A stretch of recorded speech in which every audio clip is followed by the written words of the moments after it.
The date is June 11th, 1962.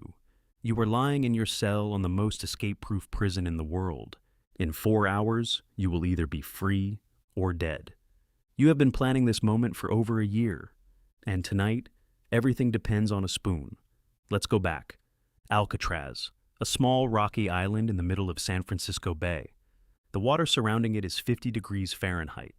The current is so strong that experienced swimmers have been dragged out to sea attempting to cross it. The prison sits on the highest point of the island, surrounded by armed guards, watchtowers, and floodlights. Between 1934 and 1963, the federal government housed its most dangerous, most troublesome prisoners here, the ones other prisons couldn't handle. In 29 years of operation, officially, no one ever escaped successfully. You have been here 3 years. Your cell is 5 feet wide and 9 feet long, smaller than most bathrooms. You sleep, eat, and spend most of your day in this space. You are allowed outside for 1 hour. You eat 3 meals a day in a cafeteria where talking is restricted. You work in the laundry or the kitchen or the workshop. Every single day. The same. But about a year ago, you noticed something. The walls of your cell, underneath the deteriorating paint and decades of moisture, are not concrete.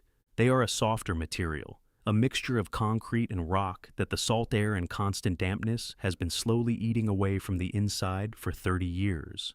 You tested it quietly one evening with the edge of a spoon stolen from the cafeteria. It crumbled. That was the moment the plan began. You are not working alone. 2 brothers in nearby cells have noticed the same thing. A 4th prisoner on your block is in. 4 men, 4 cells, 1 plan. Every night after lights out at 9:30 p.m., you go to work. You use sharpened spoons, an electric drill improvised from a stolen vacuum cleaner motor. You chip quietly, methodically, at the vent at the back of your cell, just above floor level, expanding it inch by inch over months. The noise is covered by an accordion one of your group plays during the evening music hour.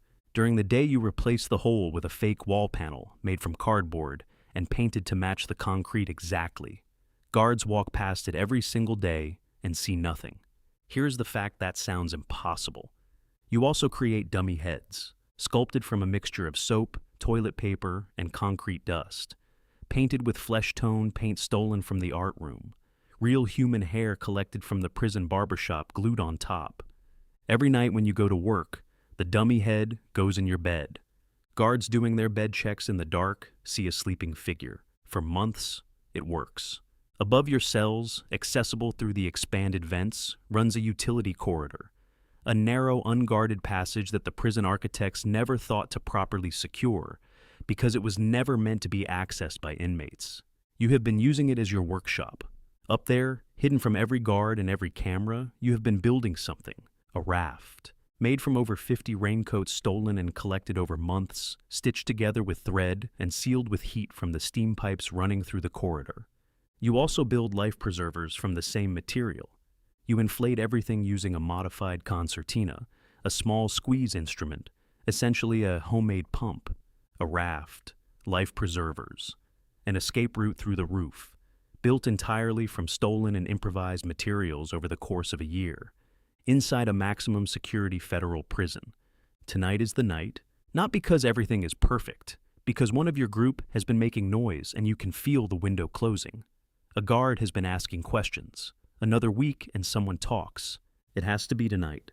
At 9:30 p.m., lights go out across the cell block.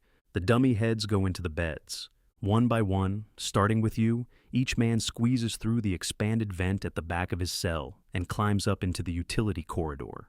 You move through the passage in near total darkness, carrying the rolled raft and the life preservers. You reach the top of the cell block and find the air vent you identified months ago, the one that leads to the roof. You have loosened the bolts over the past week. It opens quietly. Cold San Francisco night air hits your face for the first time in years. You are on the roof of Alcatraz. You cross to the north side of the building, away from the watchtower sightlines you have memorized. You climb down a kitchen vent pipe to the ground level. The bay is 50 meters away. You inflate the raft in the darkness, fingers numb from the cold, listening for footsteps that never come. And then you are in the water. The cold hits you like a wall, 50 degrees. The current immediately begins pulling sideways. The raft is holding, but barely. The lights of San Francisco are visible across the bay, just over a mile away. You paddle. The next morning at 7:15 a.m., a guard notices something wrong during the bed check. He taps one of the sleeping figures. The head rolls off onto the floor. Within minutes, Alcatraz is in full lockdown. The FBI is called. The Coast Guard is called. Every exit from San Francisco is watched. On the north shore of the bay, investigators find a makeshift paddle, pieces of rubber raincoat raft, and a wallet wrapped in plastic containing personal items belonging to one of the escapees. No bodies are ever found. No confirmed sightings are ever made. Officially, the FBI classified them as drowned, the current, the cold, the dark, and closed the case in 1979. But here is what the official version doesn't tell you. In 2013, a team of Dutch engineers ran a computer simulation of the tides and currents on the exact night of the escape. Their conclusion: if the men launched before midnight and paddled north rather than directly across, the current would have carried them not out to sea, but up toward the marshlands north of the Golden Gate, a possible landing point. In 2011, the family of one of the escapees sent a letter to the U.S. Marshals Service, which had taken over the case, claiming that their relative had lived out his life in hiding, dying as an old man. The marshals investigated. They could neither confirm nor deny it.